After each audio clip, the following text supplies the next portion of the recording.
प्रदेश की भाजपा सरकार 19 फरवरी को अपना दूसरा बजट पेश करने जा रही है।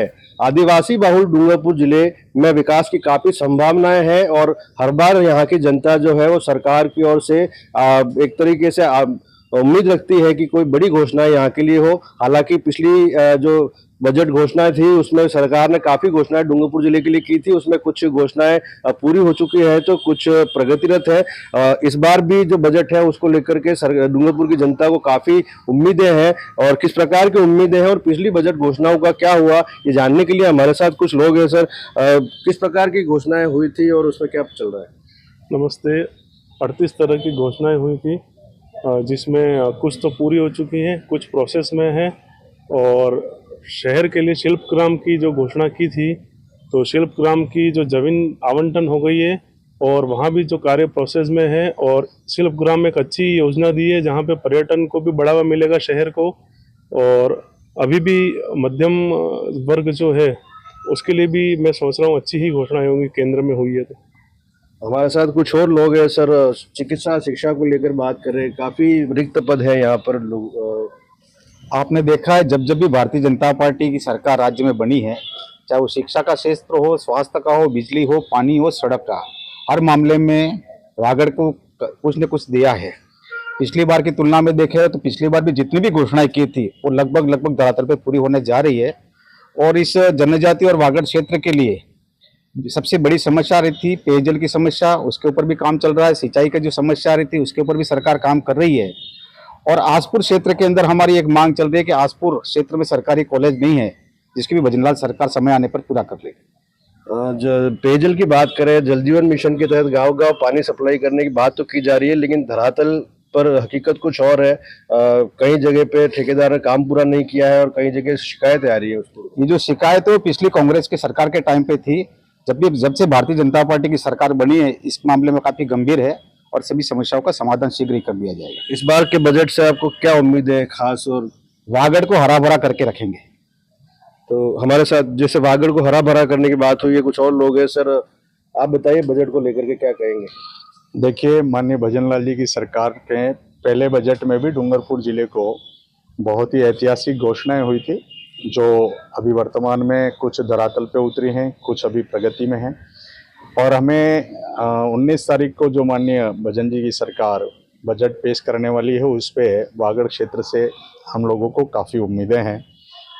यहाँ रोजगार के लिए लोग पलायन करते हैं, तो एक रोजगार की कोई स्थायी व्यवस्था हो, इसके लिए हम उम्मीद करते हैं। साथ ही वर्तमान में सरकार ने बहुत सारी जो रिक्तियां हैं उसमें भरने की प्रक्रिया प्रारंभ की है। तो मैं समझता हूं कि एजुकेशन में, चिकित्सा विभाग में, अन्य विभागों में जहां रिक्तियां हैं वो भी इस बजट के माध्यम से मुझे उम्मीद है कि उन भर्तियों पर भी संज्ञान लेकर के भजन जी की सरकार हमारी इसमें निश्चित रूप से उस चीज़ को समाहित करेगी।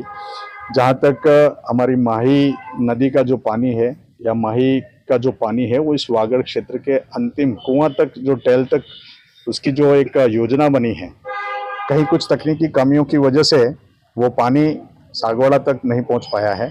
उन तकनीकी कमियों को पूरा करके हमें इस बजट में ये उम्मीद है कि निश्चित रूप से वो टेल तक पानी पहुंचे, उसके लिए भी वो बजट में प्रावधान करेंगे। सोमकमलम्बा का जो वेस्ट वाटर है उससे हमने एक उम्मीद की है सरकार से कि जो सोमकमलम्बा का वेस्ट पानी जो कड़ना में जाता है वो वेस्ट पानी जो है उसको हम बेस्ट बनाने के लिए एक प्रोजेक्ट तैयार करके भी हमने हमारे स्थानीय विधायक जी से आग्रह किया है कि उसको बजट में सम्मिलित करें। तो जो एक पानी की सिंचाई की जो समस्या है, पेयजल, जिससे बहुत छोटे मोटे तालाब भी भरेंगे, तो पेयजल से संबंधित हमको उम्मीद है कि जो माही का प्रोजेक्ट है उसको गति मिलेगी।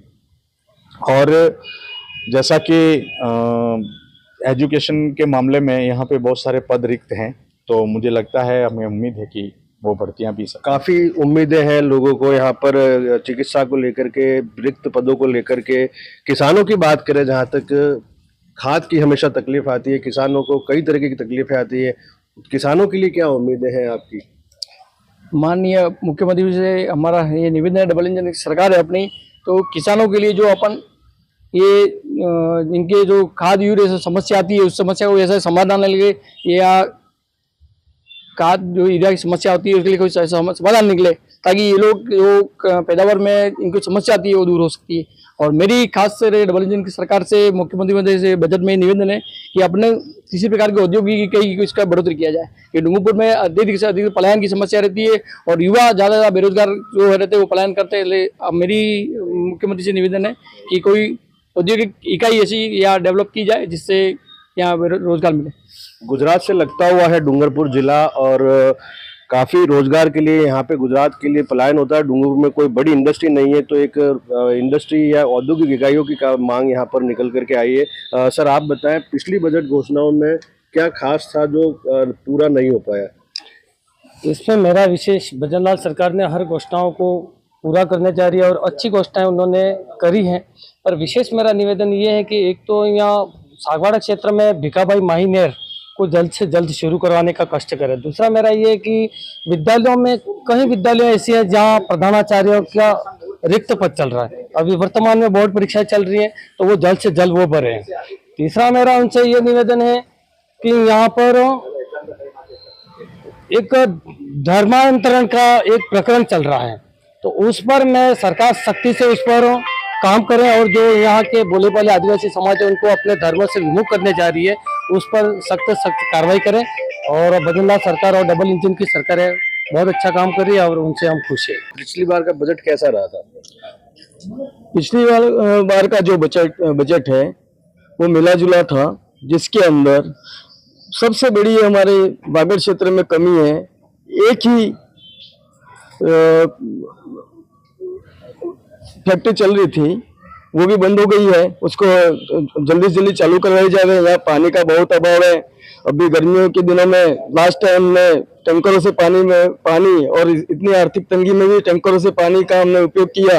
नगर परिषद डूंगरपुर द्वारा भी पूर्व में कांग्रेस सरकार के राज में टैंकरों की सप्लाई घर घर तक करवाई जा रही थी। एक मोहल्ले में एक टैंकर आता था और आस पड़ोस के बाशिंदों को पानी उपलब्ध कराया जाता था। हम सरकार से यही मांग करते हैं कि इस बार जो भी बजट दिया जाए, पेयजल को देखते हुए, यहाँ के विकास कार्य को देखते हुए एवं एक बंद पड़ी हुई जो नींद है उसको वापस प्रारंभ किया जाए, ताकि यहाँ के बाशिंदों को गुजरात की ओर पलायन नहीं करना पड़े। धन्यवाद। गर्मी शुरू होने वाली है और पेयजल का जो मुद्दा है वास्तव में डूंगरपुर जिले के लिए बहुत बड़ा है। पिछली बार पेयजल की भारी समस्या देखने को मिली थी। कुछ और लोग हैं, सर बताइए सर, बजट में इस बार क्या उम्मीदें हैं? देखिए, पिछली बार का जो बजट था वो तो थोड़ी घोषणाओं का पुलिंदा साबित हुआ और राज्य सरकार जिस तरह की बातें कर रही थी वो जमीन पर दिखती नहीं रही। इस बार हम राज्य सरकार से मांग करते हैं, क्योंकि ये जनजाति बाहुल्य क्षेत्र है, यहाँ के लोगों की अपेक्षा है मूलभूत जो सुविधाएं हैं यहाँ की, चाहे सड़क हो, चाहे अस्पताल हो, चाहे एजुकेशन का मूवमेंट हो, इनके लिए ट्राइबल सप्लान एरिया में विशेष पैकेज होने चाहिए। क्योंकि जनजाति क्षेत्र है, ये टूरिस्ट सर्किट बन सकता है राजस्थान का, क्योंकि बेणेश्वर का जो मेला है वो हिंदुस्तान का सबसे बड़ा मेला है और उसको आदिवासियों का कुंभ कहा जाता है। मसलन यहाँ कडाना से पानी लाने की बहुत लंबे समय से दरकार है। माही का पानी लिफ्ट करके डूंगरपुर जिले में लाने की बात की गई, लेकिन पिछली बार भी सरकार ने काफी बातें कही थी, लेकिन वो जमीन पर नहीं आई। मिनरल और माइनिंग एरिया इस जिले में डेवलप हो सकता है और जिससे यहाँ रोजगार बढ़ सकता है, संसाधन बढ़ सकते हैं। मैं राज्य सरकार से अपेक्षा करता हूं कि टूरिस्ट सर्किट उसको घोषित करे, माइनिंग जोन घोषित किया जाए और एजुकेशन हब। ट्राइबल को केवल बातों से आप ये नहीं कहिएगा कि ट्राइबल का डेवलपमेंट हम कर रहे हैं। आपको आदिवासियों के उत्थान के लिए और आदिवासी क्षेत्र के उत्थान के लिए विशेष पैकेज देना पड़ेगा और पैकेज जमीन पर उतारना है, क्या कागजी घोषणाओं में नहीं होना चाहिए। जनजाति का आज युवा है वो बेकार है, बेरोजगार है। यहाँ की कृषि की जो जोत है वो छोटी है।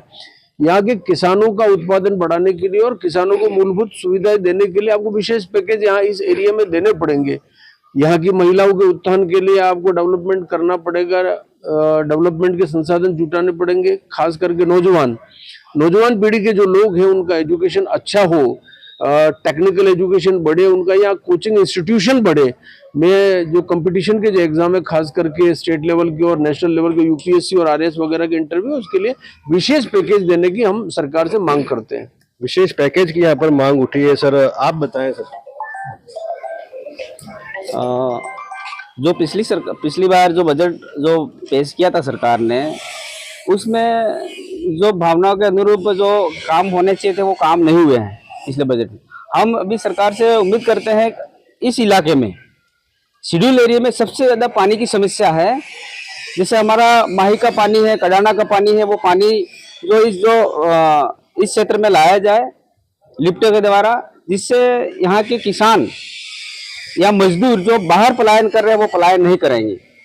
दूसरी बात, बहुत सारी बेरोजगारी है, तो राजस्थान सरकार से हम लोग उम्मीद करते हैं कि बम्पर भर्तियां निकाले, इस बजट घोषणा करें इस भर्तियों में, और जो एजुकेशन जो पॉलिसी जो बनाई गई है, उस एजुकेशन पॉलिसी में जितने भी अध्यापक हैं सारों को ऑनलाइन कामों में लगा रखा है, और स्कूल में जो पढ़ाई का वातावरण बिल्कुल खत्म कर दिया गया है। दूसरा बात, कॉलेजों में जो प्राध्यापक के जो पद रिक्त जो चल रहे हैं उसको पूरी तरह से भरा जाए, एजुकेशन की स्थिति को सुधारा जाए, यही उम्मीद करते हैं अब की वाले जो घोषणा में, बजट घोषणा में। तो ये थी डूंगरपुर की जनता। हम आपको बता दें, वर्तमान जो भाजपा सरकार है उसने अपने पहले बजट में डूंगरपुर जिले में 37 घोषणाएं की थी, जिसमें से 8 घोषणाएं पूरी हो चुकी हैं और जो 25 घोषणाएं प्रगतिरत है, वहीं शेष 4 घोषणाओं की स्वीकृति जारी हो चुकी है। लेकिन जो कुछ लोग जो पिछले बजट था उससे संतुष्ट दिखे, तो कुछ लोग पिछले बजट से में जो घोषणाएं हुई थी उनका पूरा नहीं होने से नाराज भी दिख रहे हैं। लेकिन डूंगरपुर जिले की जनता को इस बार की सरकार से, इस बार जो 19 फरवरी को जो बजट आने वाला है, उससे काफी उम्मीदें हैं। चाहे वो शिक्षा की बात करें, रोजगार की बात करें या पर्यटन की बात करें, किसानों की बात करें, हर क्षेत्र में जनता को, डूंगरपुर की जनता को राज्य सरकार के अगले बजट से काफी उम्मीदें हैं। जयेश पवार, न्यूज़ 18 राजस्थान, डूंगरपुर।